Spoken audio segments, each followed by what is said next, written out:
Welcome to Sweet Life Beat Life. We hope this video helps. In this video, I will show how to jumpstart Subaru Impreza.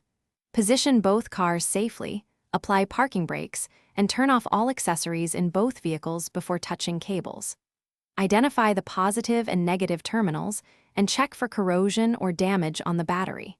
Use heavy-gauge jumper cables and keep cable clamps from touching each other once they are connected. Follow the step sequence carefully to protect electronics and reduce risk of sparks. In this video, I will show how to jumpstart Subaru Impreza. Start by connecting the red clamp to the dead battery positive terminal, then the donor positive terminal.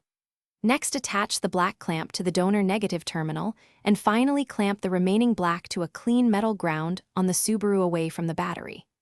Keep cables clear of moving parts, start the donor car, and let charge transfer for a few minutes before attempting to start. In this video, I will show how to jumpstart Subaru Impreza.